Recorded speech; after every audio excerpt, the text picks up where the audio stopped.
Și bine v-am regăsit la un episod. Astăzi sunt într-un videoclip cu plenul Andrei Superman. Astăzi facem un video pe aici în jos. Și vezi că pe acolo știi că e poteca aia în dreapta. Da. O luăm pe acolo. Sau nu mergem încolo până mai în față, că e o potecă, știi tu? Da. Și de acolo mergem. Dacă vă întrebați de unde transmitem noi videoclipul ăsta, este din județul Gorj, comuna Peștișani, satul Gureni.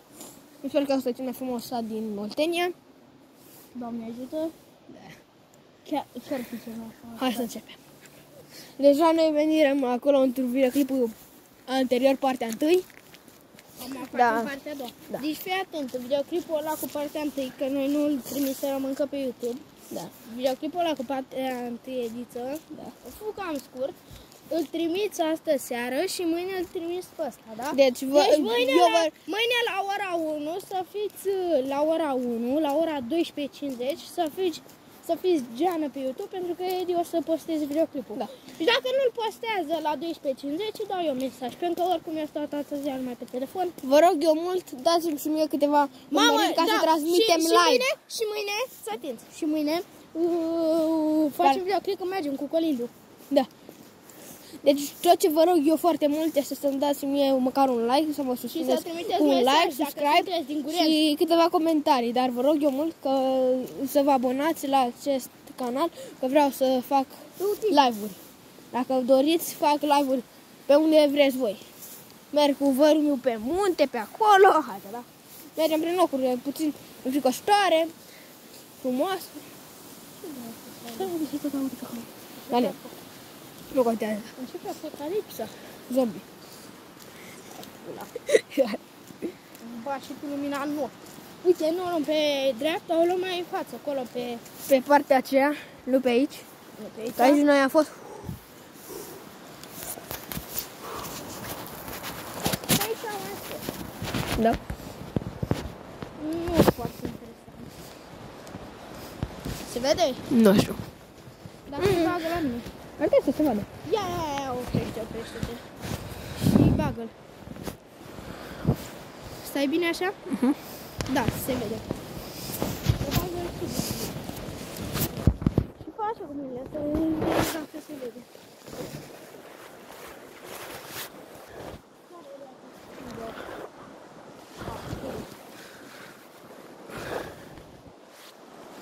Ia fă așa cu mine. Da. Dar te simți bine? Okay. Merge pe această parte. Da, o luăm pe aici, pe la Bistrița. Mi sper că partea asta este cam înfrigășoare. Deci la mine e problema că dacă fug, îmi cad pantalonii. Așa mai bine. Dar eu am norocul că am pantaloni scurs pe sunt. Asta. Da. A zice să-mi iau și eu de la care să-mi țin telefonul pe aici. Da, nu există canțele, deci să nu vă speriați niciodată. Bă, ține-mă! Dă că țin eu, dacă. Le lasă, ține. Bă, fiți atenți. Niciodată să nu vă speriați dacă auziți un sunet sau dacă auziți un zgomot sau că pică așa. Niciodată să nu vă speriați. În primul și primul rând, așa, filmează pe mine. În primul rând, fantome nu există. Pentru că dacă ar exista fantome, gândiți-vă că nu știu, ar trebui din ce în ce să fie mai multe videoclipuri sau să facă lumea live, că...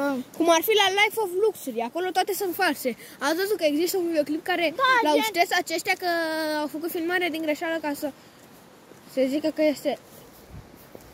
Ce? Se vede ceva acolo, brother. Păi ceva acolo. Era un loc. Dar mă și spui. Mă pișa pe mine.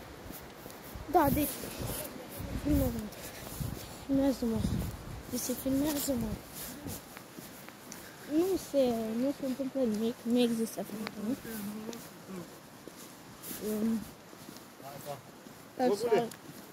Nu vreau să... Nu există fantome.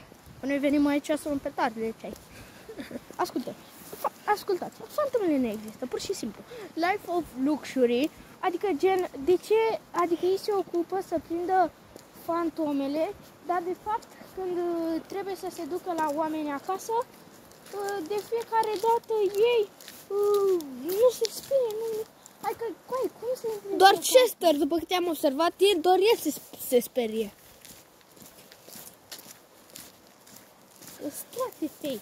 Adică, gen, frate, de ce te-ai duce într-o casă unde știi că e un nebun, un retard ăla care... Un nebun retard ăsta care în orice moment poți să-ți dea în cap. Bine, dar toate stuicurile, pentru că fiecare videoclip care oamenii... Adică fiecare videoclip care l-am văzut noi cu... Nu știu prin față. Fiecare videoclip care l-am văzut noi cu... La Life of Luxury, că fiecare dată, în fiecare videoclip se duce la cineva acasă, parcă e același personaj. Acum 2 luni a postat, acum un an a postat că nu știu ce fată avea o problemă cu tatăl ei, că mereu îi ducea familia în excursie.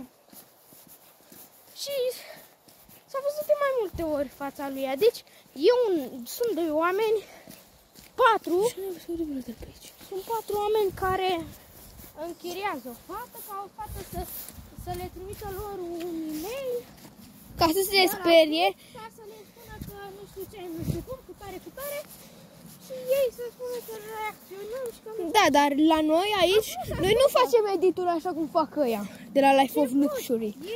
Într-un videoclip a făcut că au primit un e-mail de la o fată și erau într-o casă care avea un poster cu 2 băieți care stăteau unul lângă altul. Și după aia când ei au bătut la ușă și fata le-a deschis ușa să intre la ea în casă, au văzut că au același poster. Da, poate vă ziceți, da, bă, da, poate intro-ul l-a făcut la fata în casă. V-aș lăsa aici clipul în descriere, dar nu știu cum să fac, că trebuie să-l caut. Ce videoclipul? Ăla, nu știu. Să-l dau eu. Așa. Bun. Ești bun? Dacă stați până la final și vedeți că încă sunteți vivi, vă rog eu mult, dați butonul de like și subscribe, vă rog mult. Că într-o zi putem face live pe aici. Și gen o să fie foarte tare, că nu vă speriați, pot să fie un nebun care să ne dea în cap, dar totuși mai bine știți că pot să existe nebun decât să existe o fantomă. Așa cum este la Life of Luxury. Poate omul ăla este Sifi. Îmi intră, filmează mai Adidaci. Deci pot fi niște psihopați ăia. Stați pe șterg. Deci, da, știu, ziceți că poate că noi suntem de calitate mai bună sau bla bla bla. Dar nu mă laud așa că noi suntem mai buni sau altceva. Doar zicem că așa pot fi. Noi credem că pot fi, dar noi avem de unde să știm ce se întâmplă pe acolo. Da, dar sunt fake-uri. Da. Pentru că asta e opinia noastră. Dacă vreți, puteți lăsa în comentarii dacă sunteți cu noi. Mereu când mergea în pădure la, nu știu, cu prietenii lui să facă un grătar unde ăsta, nu avea unde să doarmă și mereu dormea în pădure. Ba, uneori s-a dus singur, uneori să facă un grătar. Nu mă întrebați de ce. S-a dus să facă un grătar prin pădure, să mă stea pe la aer. Că el e cu natura, nu mă lasă să mă îndurcer că fac rău și că și mai spune că guvernul nu știu ce, nu știu cum. Un tată normal ca toți ceilalți, cum e și taică tu. Și da, a dormit nopți prin pădure, că se ducea... Și prin războaie. Da, taică mi-a dormit și prin războaie, că a fost veteran. Așa și bunicul. Și așa și tata. Și străbunicul. Ce tata? Tata a fost veteran. E adevărat. Nu cred că a fost tata aia veteran. Deci bine, băie. Băleții. Hai băleții cu fol. Vă rog eu... Uite, vine. Fie eu, handicapat. Ha? Fie! Uite cum fac cu asta. Deci...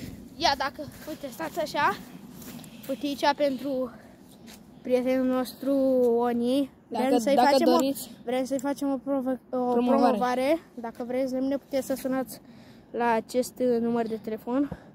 Puteți suna și să vă transporte atâtea lemne. O să vă las numărul în comentarii, adică în descriere. Așa. Dispozitiv lemn de foc, transport rutier de mărfuri. Dacă Telefon doriți. 0763873990. Și ne răsplătește, Oni, dacă vezi acest videoclip, ne răsplătești cu 1 milion, că îți facem promovare, da? Că tu iei 20 de milioane pe lemnele ăștia și nu ne dai și 1 milion, nu fi nesimțit. Măcar 10 lei să fie. Ce 10 lei, mă? 50. Îi dau la suprapreț. Nici la suprapreț, 100 și gata. 100 și eu dau 50. Vă rog eu mult, vreau și eu niște like-uri, niște urmăritori, că am avut un cont vechi, era Eddie Vlogs. Nu cred dacă îl mai știți, este Eddie Vlogs, pe el aveam 30 de urmăritori. El aveam 30 de urmăritori. Vă rog eu mult, că vreau și eu să mai fac câțiva urmăritori, dacă vedeți acest videoclip.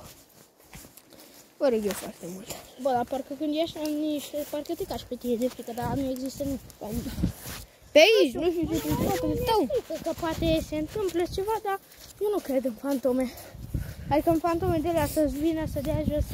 Singurele fantome care cred sunt fantomele de genul că poate să vină un nebun de la un clown, un psihopat să iese din Bate casă vântul, zici că e ceva frustrat pe aici. și să vină să te omoare. Nu mai cred că există, că pot să existe. Chiar există nebun care să vină să... Ce se vede acolo? Ha, frigiderul. Poate să există nebun de... Ia de înapoi, de înapoi. Poate să existe nebun de ăștia care vin să te omoare. Uite, pune lumina acolo. Și alte...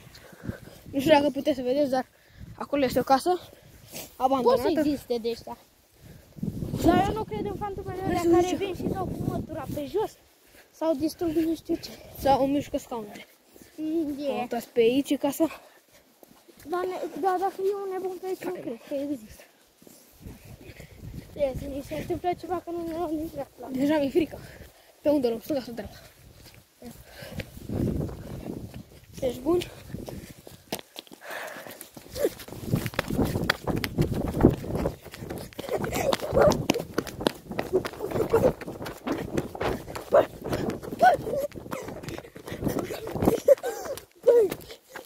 Se mișcă ceva pe acolo, văzurete, nu! Se mișcă? Cine ce fugi? Ca să ajung mai repede să iau petardele. Păi eu văd ceva albastru pe acolo. Adică alb. Hai, fă filmarea până ajungem la foc. Și când stăm pe la foc. Și mă spune că e un om în Din păcate, ai încheiat filmarea că nu mai am multă baterie. Da, nu, o ții. Pentru fanii noștri. Dacă am un fan, dacă